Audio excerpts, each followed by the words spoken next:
उपराष्ट्रपती पदाच्या निवडणुकीसाठी फडणवीसांवर जबाबदारी देण्यात आली आहे। महाराष्ट्रामधील सर्व पक्ष नेत्यांशी फडणवीस संवाद साधणार आहेत। मुख्यमंत्री फडणवीसांनी शरद पवार आणि उद्धव ठाकरे यांना देखील फोन केला।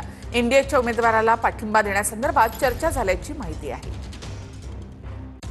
महाराष्ट्रातल्या सर्व खासदारांनी आपल्या महाराष्ट्रातला माणूस हा उपराष्ट्रपती होतोय आणि म्हणून त्यांना मतदान केलं पाहिजे। आणि माझं तर आव्हान हे महाराष्ट्रातल्या इतर पक्षांना देखील राहील। विशेषतः साधारणपणे महाराष्ट्राची अस्मिता सांगणारे जे काही पक्ष आहेत, मग त्या ठिकाणी उद्धव ठाकरेजी यांची शिवसेना असेल किंवा शरद पवार साहेबांची एनसीपी असेल, या दोन्ही नेत्यांनी देखील मला असं वाटतं की CP राधाकृष्णनजी यांना समर्थन दिलं पाहिजे आणि आपल्या महाराष्ट्रातला एक मतदार हा आता उपराष्ट्रपती होतोय, त्याकरता सगळ्यांनी त्यांना मदत केली पाहिजे।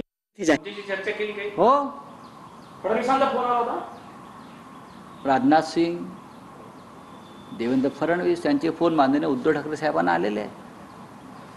त्यांनी मतांसाठी विनवणी केलेली आहे, इतरांना सुद्धा केले असतील, त्यांचं कामच आहे।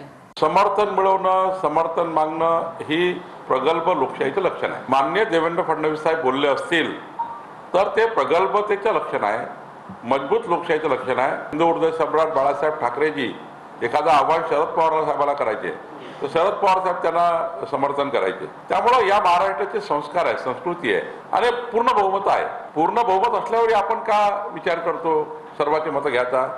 याला राज्यसभेचे खासदार आणि लोकसभेचे खासदार याच्यामध्ये मतदान करतात।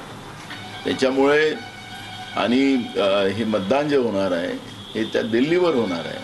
आता फडणवीस साहेबांना डायरेक्टच आता मोदींच्या जागी तुम्ही बसवत असाल तर मला माहिती नाही, पण त्यांनी सांगितलेलं आकडा मोदीजींचा सांगितलेला आहे की 29 मध्ये मोदीजी प्रधानमंत्री राहणार नाही, ते 29 पर्यंतच आहे। त्यामुळे 29च्या नंतर फडणवीस साहेबांवर जबाबदारी द्या ना, आतापासून काय देत?